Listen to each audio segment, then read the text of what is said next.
자, 우리 하나님 말씀 시편 50편 23절. 하나님이 받으시는 진정한 예배, 이 제목으로 말씀을 전하도록 합니다. 시편 50편 23절.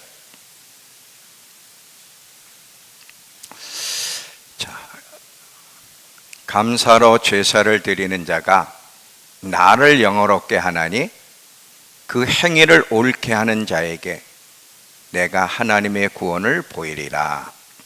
이 시편 50편은 이스라엘 백성들이 하나님께 제사를 드리면서 제사는 드리지만 행위가 올바르지 못한 것에 대해서 책망하며 권고하는 말씀이 시편 50편이에요. 죽은 종교를 신봉하는 것에 대해서 하나님이 책망하는 것이 50편인데, 이 이스라엘 백성들의 문제는 그들의 종교 행위만 하면서, 다시 말하면 이렇게 절기, 우리가 지금 추수감사 예배를 드리듯이 그들도 절기를 지켜요. 유월절을 지키고 오순절을 지키고 초막절. 지금 이스라엘이 초막절이에요.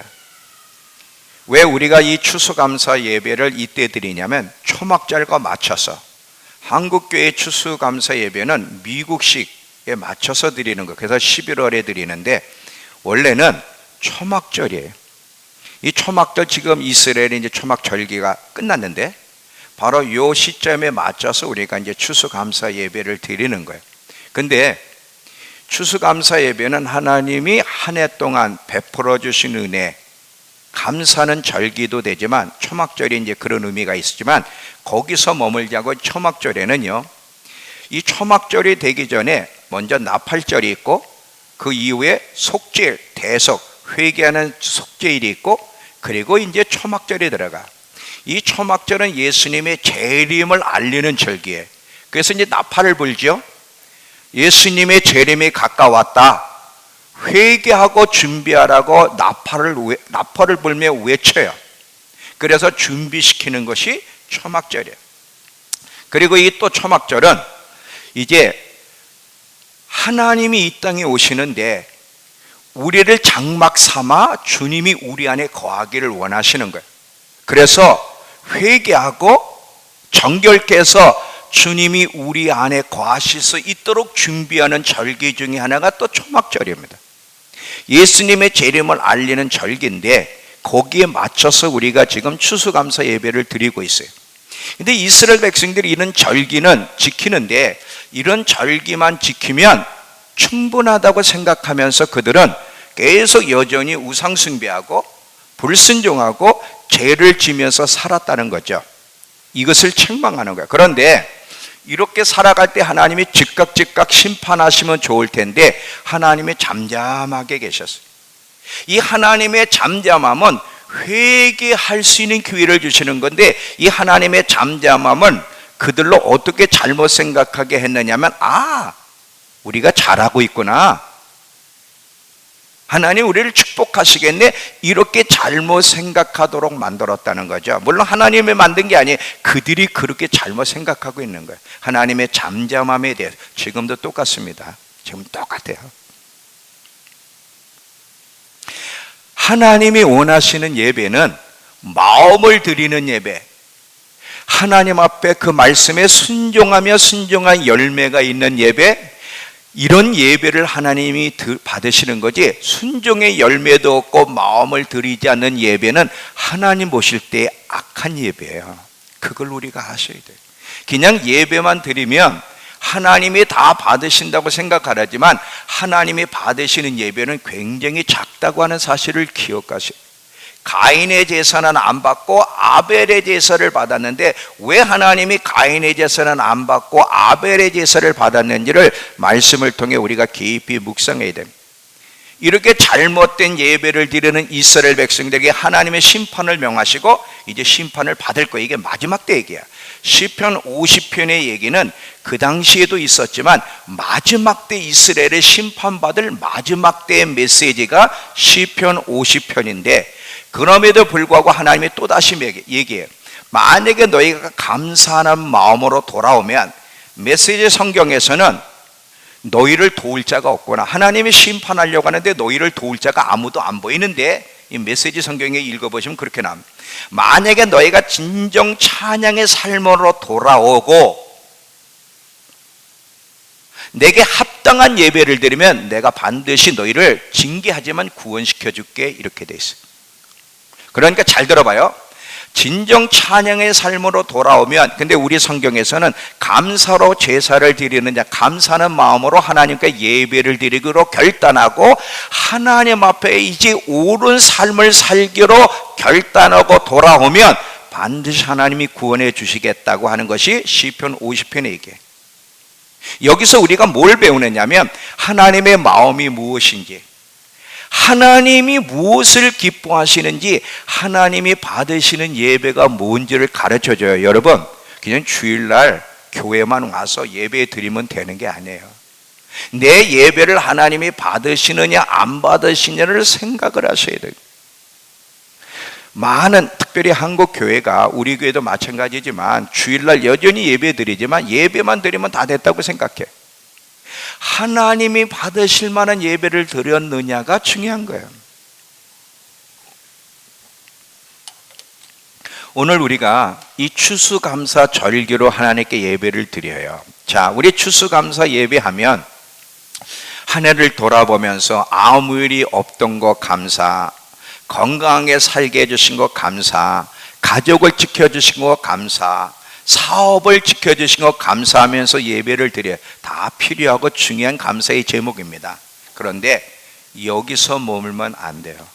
이거보다 더 중요한 것이 있는데 잘 들어보세요. 이제 이거보다 더 중요한 것이 무엇인지를 설명하기 전에 우리가 또 하나 진정으로 감사해야 될 것이 있다면, 이 코로나 시대, 이 코로나 전국 안에서 하나님께 예배가 멈춰지지 않고 대면 예배를 드리게 하신 것. 자, 지금 모두가 대부분은 비대면 예배를 드리잖아요. 이 비대면 예배가 성경적이지 않다는 건 제가 계속 얘기했고 유튜브로 올렸어요. 또 어떤 분은 또 반대로 비대면 예배가 성경적, 저는 그분을 판단하고 싶은 마음은 없고 심판은 하나님이 하실 건데, 자, 이 어려운 시기에 하나님 앞에 이렇게 대면하며 예배를 드리게 한 것이 얼마나 은혜인지 여러분 아셔야 됩니다. 이번 금요철에 부산에서 청년이 하나 왔죠. 청년 한 사람이 와서 예배를 드렸는데, 목사님 8개월 만에 예배다운 예배를 처음 드려봤습니다. 그 친구가 이스라엘 우리 1월 달에 같이 갔다 온 다음에 이제 코로나가 막 번지면서 2월 달부터 막 지금 예배를 못 드리게 됐잖아요. 그 친구는 부산에서 있는 한 중간 정도 되는 교회인데 청년들이 100명이 넘어요. 그런데 온라인으로 지금까지 예배를 드리니까 예배다운 예배를 드릴 수 없는 거예요. 온라인으로 예배 드리면서 집중이 됩니까? 이게 예배인가? 이러면서 8개월을 왔어요. 그런데다가 청년들 예배를 드리는데 온라인으로 예배를 드리는데 그 조회수가 나온다고 그러네요. 난 몰랐는데 그 조회수에 100명이 넘는데 4명이 예배를 드리더래요. 조회수에. 근데 그 청년들이 어디가 있냐? 다 커피숍에 앉아있고 다른 데를 가는데 예배 드리러는 안 온다는 거죠. 여러분, 이 코로나 전국 정부의 시책에 협조한다는 미명 아래 교회가 무너지고 성도들의 영적 상태가 무너졌다는 거 아세요?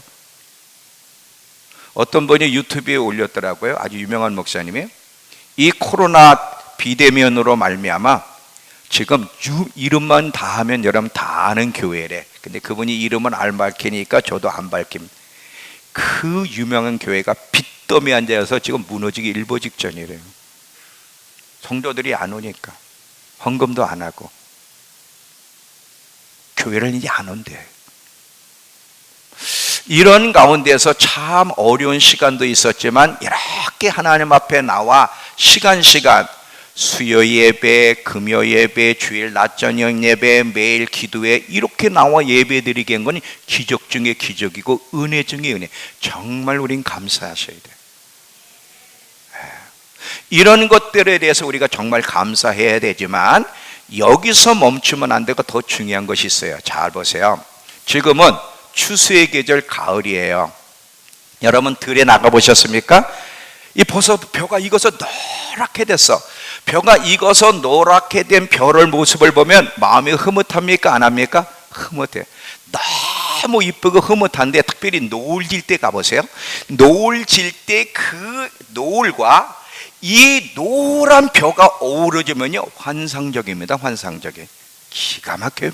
장관이죠. 자, 이 한 해 동안 열심히 농사를 진 농부가 자기의 논밭에 있는 벼들이 노랗게 익어서 이제 추수할 때가 가까운 이 모습을 볼 때 아주 잘 익은 벼를 보면서 또 밭에 있는 그 열매들, 그 과일이든 모든 것이 잘 익어서 추수할 때가 된 모습을 볼 때 농부는 얼마나 흐뭇하고 기쁠까? 근데 만약에 이 농부가 밭에 나갔더니 곡식들이 시원찮아. 과일 나눔을 봤더니 이게 전혀 시원찮아. 한 해 동안 열심히 수고한 농부가 자기 밭에 있는 곡식과 과일들이 시원치 않다면 얼마나 실망할까요? 하나님도 똑같습니다. 누가복음 13장을 가보세요. 누가복음 13장.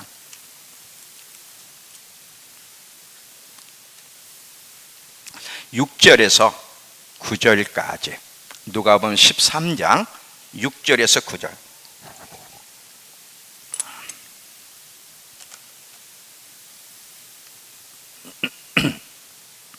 자, 이에 비유로 말씀하시되 한 사람이 포도원에 무화과나무를 심은 것이 있더니 와서 그 열매를 구하였으나 얻지 못한지라.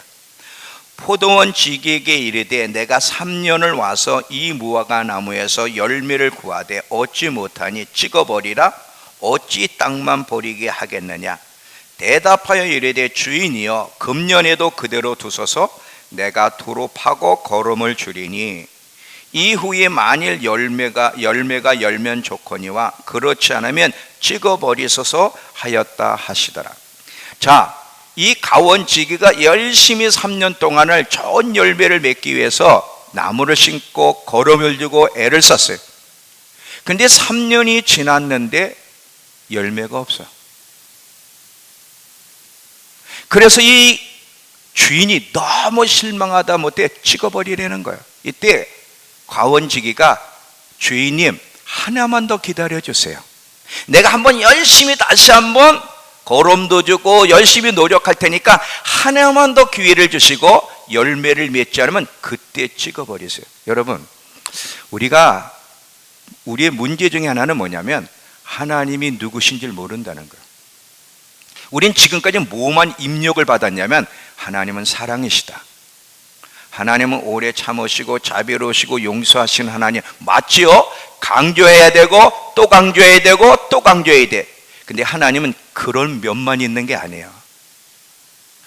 하나님은요, 그렇게 하나님 백성들이 열매를 맺기 위해서 온 정성을 기울였는데 열매를 맺지 못하면 하나님은 버릴 수도 있다는 거예요. 이게 하나님의 성품 가운데 한 부분이에요. 우린 자기가 만든 하나님, 목사들이 만든 하나님, 교회가 만든 하나님, 이게 우상숭배죠. 하나님은 이런 분이실 거야. 자기가 만든 하나님을 그 앞에다 두고 예배하는데 이거보다 위험한 짓이 없습니다. 우리가 이 추수감사절을 맞이하면 한 해 동안 아무 일이 없었던 것도 감사하고 예물도 드리고 감사하고 또 오늘 저녁에 또 이렇게 특성이 같이 가족 찬양도 하는 거 다 아름답고 좋아요. 그런데 이렇게 매년 행하는 전례로만 끝나고 열매가 없으면 하나님은 안 기뻐하신다. 이게 이스라엘 백성들의 문제고 그것을 책망하는 얘기가 시편 50편의 얘기예요. 하나님이 진정 원하는 것은 자, 이렇게도 감사하고 저렇게도 이건 참 귀한 겁니다. 우리는 항상 하나님 앞에 자그마한 일에도 감사하며 살아야 되는데 하나님께 더 중요한 것은 우리 안에 성령의 열매를 맺어서 맺어진 열매를 주님 앞에 가지고 나올 때 주님이 기뻐하는 거예요. 지금 이 앞에 이 열매들 보세요. 없을 때와 있을 때는 분위기가 다르잖아요. 얼마나 흐뭇해. 하나님도 여러분 잘 봐요. 하나님은요, 신이라 그러니까 감각이 없다고 생각을 하는데, 하나님은 기뻐도 하시고 슬퍼도 하시고 실망도 하시고 인격을 가지고 계시기 때문에, 하나님은 우리가 이렇게 열매를 맺어서 맺은 열매를 가지고 추수 예배를 드릴 때, 추수감사 예배를 드릴 때 기뻐하지만, 우리 안에, 내면 안에 열매가 없이, 성령의 열매가 없이 주님 앞에 나왔다면 하나님은 슬퍼하신다는 거예요.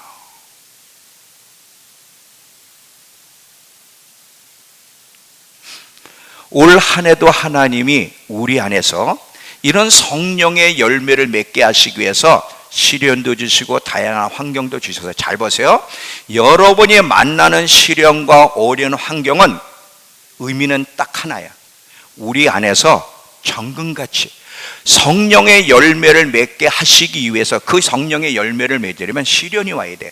시련과 다양한 환경은 우리 안에, 내면 안에 성숙의 열매, 믿음의 열매, 순종의 열매, 사랑의 열매, 온유의 열매, 성령의 열매를 맺게 하기 위해서 주셨는데, 어떤 열매를 가지고 지금 주님 앞에 나와 예배를 드리고 있는지를 한번 돌아보셔야 돼요.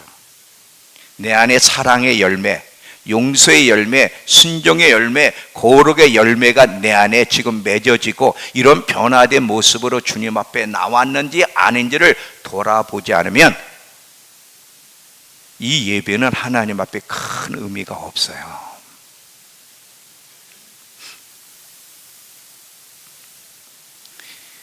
진지하게 저와 여러분이 생각해야 될 것은, 오늘 이 추수감사에 감사하며 예배를 드리는데, 과연 나의 이 예배, 오늘 드리는 내 예배, 우리 교회의 예배를 하나님이 기뻐 받으실까?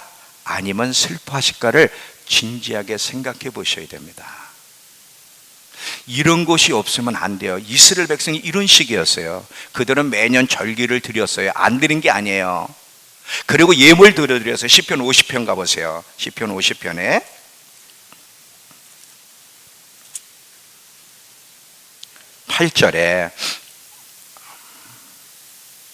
시편 50편 8절에 나는 내 재물 때문에 너를 책망하지 아니하리니 내 번제가 항상 내 앞에 있습니다. 이스라엘 백성들이 하나님께 드린 예물, 제사를 하나님 책망하지 않아요. 근데 뭐를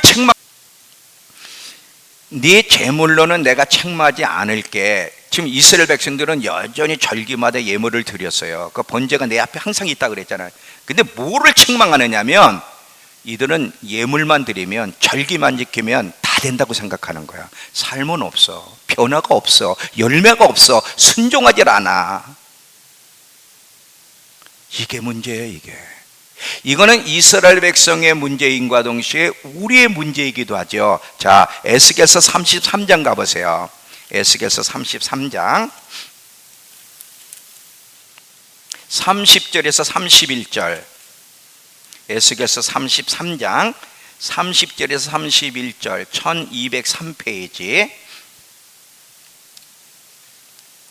인자야, 내 민족이 담 곁에서와 진문에서 너에 대하여 말하며 각각 그 형제와 더불어 말하여 이르기를, 자 가서 여호와께로부터 무슨 말씀이 나오는가 들어보자 하고, 백성이 모이는 것 같이 내게 나오며 내 백성처럼 내 앞에 앉아서 내 말을 들으나 그대로 행하지 아니하니 이는 그 입으로는 사랑을 나타내어도 마음으로는 이익을 따름이라. 자, 여러분, 이 말이 무슨 뜻인지 여러분들이 이해하려면 쉬운 성경이라든지 메시지 성경을 보면 조금 더 설명이 되는데, 자, 여기 보세요. 지금 이스라엘 백성들 가운데 전부는 아닐지 몰라도 많은 사람이 에스겔이 화제 인물이 된 거예요.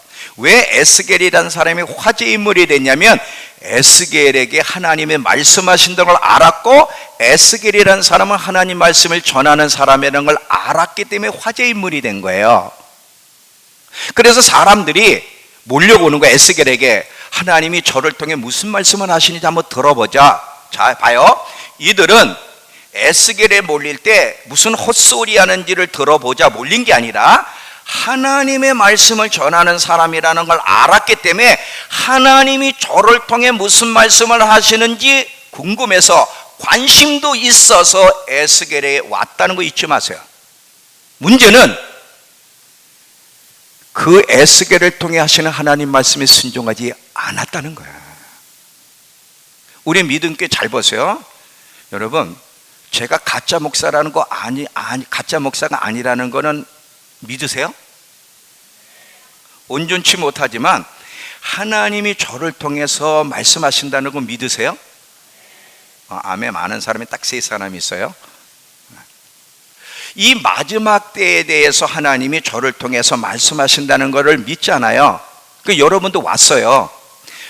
우리 목사님을 통해 하나님이 말씀하시는데 오늘은 무슨 말씀을 하나님이 하시려고 그러는지, 마지막 때에 대해서 어떻게 하나님이 준비하라고 하시는지, 인침받는 게 중요한데 어떻게 살아야 인침받고 마지막을 준비해야 되는지, 하나님이 기뻐하는 예배가 뭔지를 여러분이 듣기 위해서 왔고 듣고 있어요. 문제는 행하지 않는다는 거야.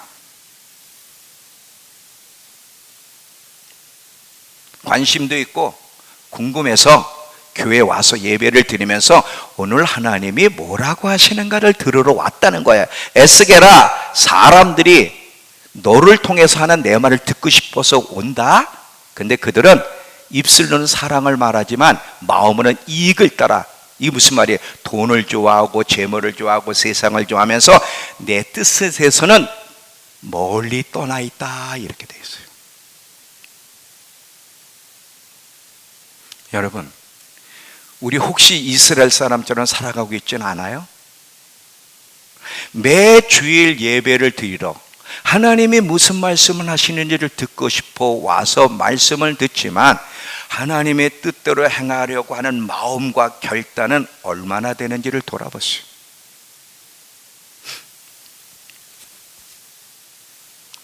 제가 반석에 집을 짓는 게 얼마나 중요한지 수요예배 때 얘기했죠. 반석에 집을 짓는 것, 절대 모래 위에 집을 지어서는 마지막을 준비할 수 없다. 반석에 집을 짓는 것이 굉장히 중요하다. 마지막 때는 자꾸 가지치기를 해야 돼. 절제할 것은 절제하고 끊어낼 것은 끊어내지 않으면 마지막을 준비할 수 없다고 이야기하면서, 결국 하나님이 요구하는 것은 하나님이 가르쳐 주는 대로 순종하는 삶인데 얼마나 그렇게 살면서 살아가고 있고 이 앞에 나왔는지를 돌아보셔야 돼요.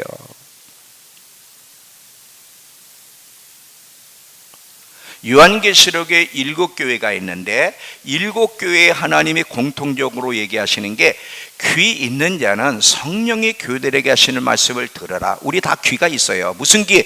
이 육신의 귀가 아니라 영의 귀. 하나님의 음성을 듣는 귀가 있기 때문에 여러분이 나온 거예요. 근데 우린 들었어요. 그래서 성경에 항상 들으라 할 때는 단순히 듣는 것만 얘기하는 게 아니라 순종하라는 것을 항상 포함하고 있어요. 귀 있는 자는 성령이 교회들에게 하심을 듣고 순종해라. 여러분 7교회를 보세요. 계속 주님이 이 7교회를 향해서 주님의 재림을 준비하려면 무엇을 고쳐야 될지 계속 권면하는 얘기가 7개 얘기예요. 너는 이게 잘못됐다. 너는 이게 잘못됐어. 이걸 고치고 있어야 나를 만날 수 있어. 그게 7교회에 주신 메시지거든요. 자, 또 보세요. 자, 잘 들어봐요. 구약 성경을 보면 구약이나 신약에 마찬가지예요. 하나님이 이런 말씀을 계속 반복하세요. 나는 너희 하나님이 되려고 너희를 애굽에서 이끌어낸 여호와라. 너희 하나님이 되려고 뭐야? 나는 너희와 함께 살려고, 너희 안에 거하여 너희와 함께 살면서 남편과 아내의 관계, 사랑의 관계, 연인의 관계를 맺기 위해 실질적으로 너희와 함께 살기 위해서 너희를 애굽에서 이끌어낸 여호와다. 그러면서 뭐라 그러면 내가 거룩하니 너희도 거룩해라. 그러니까 하나님과 실질적으로 우리는 관계를 맺을 수 있어요. 여러분, 하나님과 실제로 연인의 관계를 맺을 수 있습니다. 하나님과 실제로 그분이 말씀하시면 들을 수 있고, 우리가 말씀을 올려드리면 그분이 들으시고 행하시는데, 하나님과 실제로 이런 관계를 계속 유지하려면 반드시 거룩해야 돼. 완벽하라는 게 아니라 거룩해야 돼. 왜? 거룩하신 하나님과의 관계를 맺으려면 우리가 거룩해야 돼. 자, 예를 들면 한 처녀가 노숙자로 산 처녀가 있어요. 근데 대통령 아들이 어느 날 지나가다가 딱 지나가는데 노숙자 가운데 있는 한 아가씨를 봤는데 너무나 아름다워 매료가 됐어요. 그래서 이제 아버지에게, 대통령에게 그냥 예예요. 여러분을 이해시키기 위해서, 아빠, 가장 아름다운 여인을 제가 발견했어요. 만났어요. 그 여인과 결혼하고 싶어요. 결혼하게 해주세요. 알고 보니까 노숙자 여자야. 처음에는 안 된다 그러지만 아들이 계속 부탁을 하니까 오케이 했어. 자, 오케이 했을 때 이 노숙자 여자가 계속 노숙자 생활하면서 결혼할 수 있습니까? 아니면 거기서 나와 씻고 깨끗하게 해서 대통령과 함께 살 수 있는 걸맞는 사람으로 바뀌어야 됩니까? 그건 당연한 거죠. 죄 가운데 둥글며 사망의 열매를 맺고 지옥에 갈 수밖에 없는 우리를 예수 그리스도의 십자가를 통해서 우리를 구원하셨어요. 구원하신 이유가 뭐예요? 자, 하나님이 인간을 창조할 때 하나님과 함께 교제하는 존재를 창조했는데 인간들의 범죄함으로 말미암아 하나님의 목적을 잃어버리고 쫓겨났어요. 근데 하나님은 계속 연인을 그리워하는 거야. 잃어버린 연인을 그리워하는 거야. 다시 우리를 찾고 우리와 함께 교제하고 싶은 거예요. 근데 그러려면 이 여인이 너무 더러워. 하나님은 거룩하고 이 더러운 여인을 거룩하게 만들어야 돼. 그러기 위해서 당신의 아들을 보내 십자가에 죽여 그 피로 우리를 정결케 한 거예요. 연인의 관계를 회복시키기 위해서.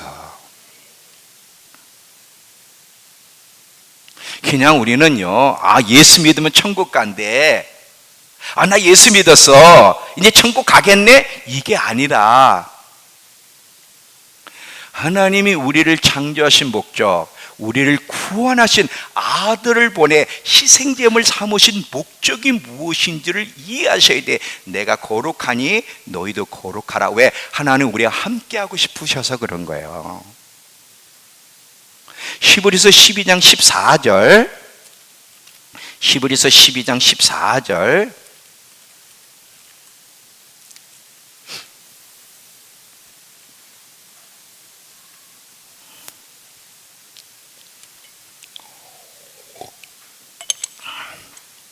피셨죠? 자, 모든 사람과 더불어 화평, 다투지 말라. 화평함과 거룩함을 쫓아라. 이것이 없이는 아무도 주를 보지 못한다. 잘 봐요.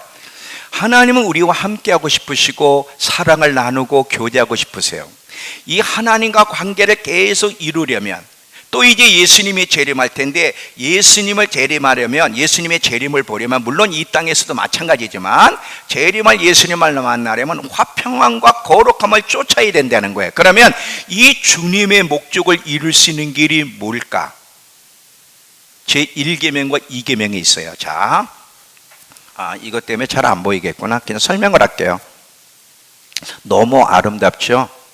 우리 윤미 집사하고 이순혜 권사님이 아주 정성껏 이렇게 아름답게 준비를 했어요. 자, 여기 보세요. 제1계명과 2계명의 키인데 잘 들어봐요. 예수님은 모든 율법을 제1계명과 제2계명으로 요약을 했어요. 마음을 다하고 목숨을 다하고 뜻을 다해 주 너희 하나님을 사랑하라. 자, 1계명에는 문제가 없어요. 우리가 정말 하나님을 사랑하려면 죄를 지어서는 안 되니까 죄를 안 지려고 노력은 하잖아요. 근데 왜 제2계명을 주셨을까요? 제1계명만 주셔도 되는데 왜 제2계명 내 이웃을 내 몸같이 사랑하라고 말씀하셨을까? 잘 봐요. 제1계명과 제2계명의 목적은 거룩함입니다. 내가 너희와 함께하기 위해서 애굽에서 이끌어냈어. 그래서 나는 너희와 영원히 함께하고 함께 살고 싶어. 함께 교제하고 싶어. 근데 나는 거룩해. 내가 거룩하니 너희도 거룩해야 돼. 이 하나님의 목적을 알고서 생각을 하셔야 돼요. 왜 제1계명, 2계명을 주셨냐면 이게 죄를 짓지 않고 끝까지 정결하고 거룩하여 하나님과 함께 할 수 있는 길이기 때문에 그래요. 자, 설명을 할게요. 제2계명을 잘 보면요, 이 세상은 예수님도 미워하지만 예수 믿는 사람도 미워하고 핍박을 해.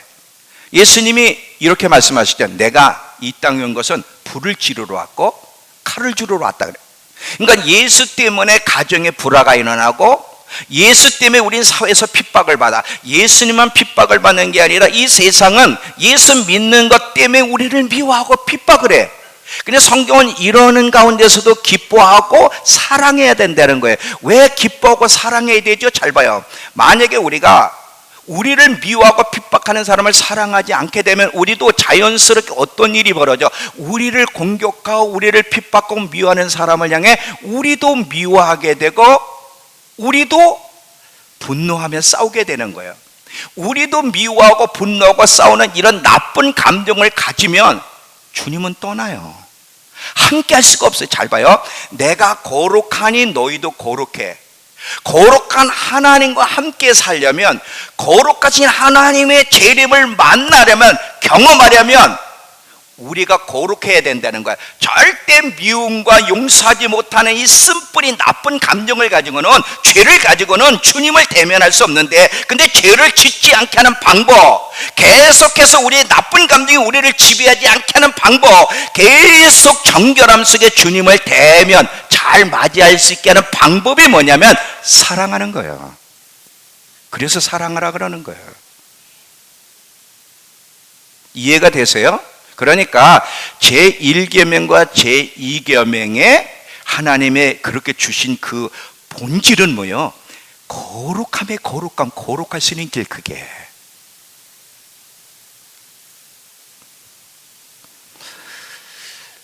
예수님이 재림하실 때 우리가 다 기쁨으로 그분을 맞이해야 되는데, 또 이 땅에서도 하나님은 우리 안에 거하셔서 교제하고 싶으신데, 그렇게 되려면 우리가 계속 정결하고 거룩해야 돼. 죄 가운데 거하면 안 돼. 나쁜 감정에 빠지면 안 돼. 이것을 방지케 하기 위해서 주신 게 뭐냐? 내 이웃을 내 몸같이 사랑하라는 거예요. 자, 이걸 조금 구체적으로 예를 드릴게요. 너무 범위가 컸죠? 올 한 해 동안 여러분 가족 가운데 관계가 안 좋은 사람들이 있어요. 그게 남편일지 아내일지 아직 누구일지 잘 봐요. 가족 안에서 불편한 사람들이 있어요. 교회 안에서도 불편한 사람들이, 절대 불편이 없는 사람은 가짜야. 애를 가진 부모들은 자녀 때문에 불편하고, 성도들은 성도들 사이에 여러 가지 말과 행동 때문에 불편하고, 그래서 그 사람만 생각하고 마음이 힘들고 거리를 두고 싶고 용서가 안 되고, 이런 나쁜 감정이 사실 우리를 지배하고 있어요. 여러분, 여기서 질문 하나 해야 돼요. 하나님 왜 이런 환경을 주셨을까요? 왜 하나님이 나에게 힘든 사람, 힘든 환경을 왜 나에게 허락하셨을까? 마치 다윗에게 왜 사울왕을 붙이고, 예수님 옆에다 가룟 유다를 붙이고, 요셉의 형제들을 놓여 노예로 팔게 했고, 왜 이런 환경을 하나님이 주셨을까? 두 가지예요. 우리의 불순물, 짐승을 드러내기 위해서고, 자, 항상 잊지 마세요. 이 순금을 만들려면, 원래는 합금이었잖아요. 합금에서 순금을 축출해내려면 불 속에 집어넣어야 되죠.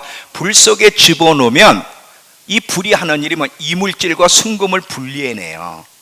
그래서 이물질을 제거하고, 순금은 무거우니까 밑에 가라앉죠. 한 번 제거하면 14K, 두 번 또 불에 달구면 이물질이 또 뜯어져 나와 18K. 이걸 계속 불 속에 계속 집어넣을수록 이물질이 계속 나와 90% 이상의 순금이 되듯이, 우리가 정결해지고 주님을 닮아가려면, 거룩해지려면 우리 속에 이물질이 드러나야 되는데, 우리 속에 짐승 이물질을 드러내는 방법이 우리가 힘든 사람을 만날 때, 힘든 환경을 만날 때예요. 아, 나 저 사람 싫어. 참 이해가 안 되는 사람이야. 아, 나 저 사람 싫어.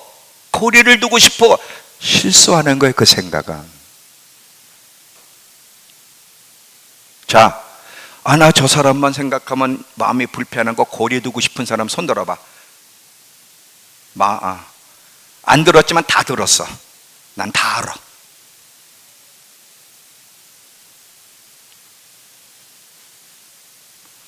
이 안에 서로가 힘든 관계가 있어요. 없을 수가 없어요. 인간은 다 미성숙하니까. 애들 때문에 힘들고, 서로 간에 또 말로 행동으로, 아니 어떻게 저렇게 말을 하지? 어떻게 저렇게 행동하지? 그게 너무 힘들게 하는 거예요. 자, 왜 하나님이 이런 환경을 주셨을까? 첫 번째는 내 속에 아직도 미성숙한 연약함, 짐승을 드러내게 하시기 위해서, 두 번째는 그럼에도 불구하고 그 사람을 적극적으로 사랑함으로 말미암아, 두 번째 계명, 내 이웃을 내 몸같이 사랑함으로 주님의 성품 거룩함을 우리에게 이루게 하시기 위해서 우리에게 한 해 동안 그런 환경을 주셨기 때문에 감사해야 되는 거야.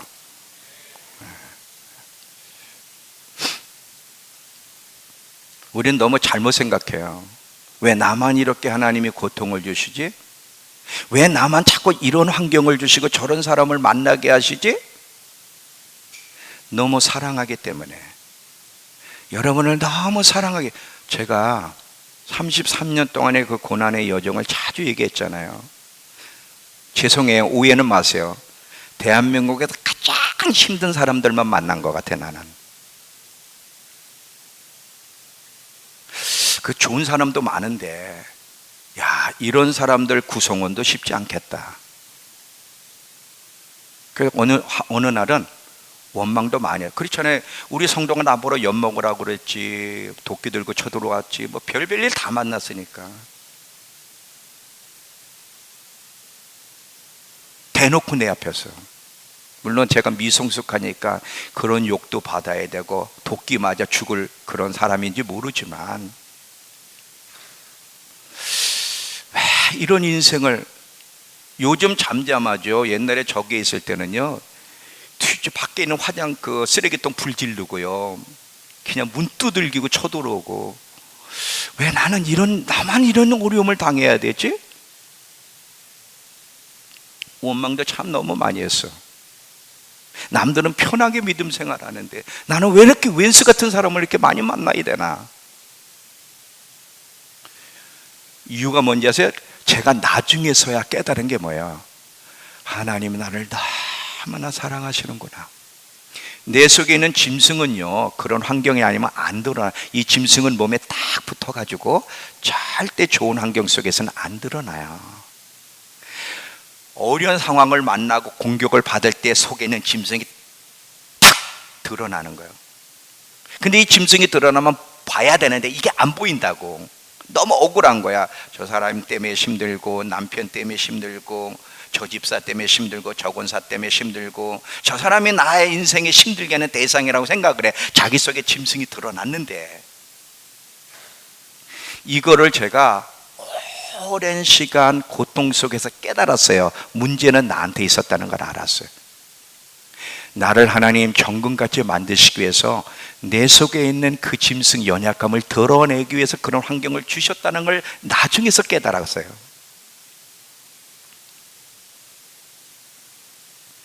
하나님은 올해도 우리에게 성숙한 자로 만드시기 위해서 훈련을 시키셨는데, 올해 여러분 참 힘든 환경을 만난 거기에는 하나님의 손길이 있는데, 그 하나님의 손길은 여러분을 성숙한 자로 만들기 위한 손길이기 때문에 여러분이 진짜 감사해야 돼요. 아까 우리 집사님 기도할 때 참 귀한 제목들 많이 했잖아요. 조목조목 감사, 예배를 드리게 한 것도 감사. 무엇을 또 우리가 감사해야 돼요? 나에게 힘든 사람을 허락하신 것. 그래서 나를 훈련시키고 나를 연단시켜서 정금같이 만드시기 위해서, 귀한 성령의 열매를 맺게 하기 위해서 이런 환경을 주신 것 감사. 항상 좋은 것만 감사하는 것은 아니에요. 하나님이 원하시는 것은요, 단순히 예배, 예물, 과일이 아니에요. 참 아름답죠? 이렇게 예물을 드리는 것도 귀합니다. 다 귀해요. 그런데 여기서 머물면 되는 게 아니라 하나님이 진짜 좋아하는 것은 우리가 산제사가 돼요. 산제물이 돼요. 성숙한 열매로 주님께 바칠 때, 순종의 열매, 성령의 열매를 우리를 드릴 때, 정말 용서할 수 없는 사람을 용서하는 열매를 드릴 때, 정말 사랑할 수 없는 사람을 사랑하기로 애를 쓰며 그 사랑의 열매를 드릴 때 하나님이 기뻐 받으시고, 그런 추수감사 예배가 하나님을 즐겁게 하는 거예요.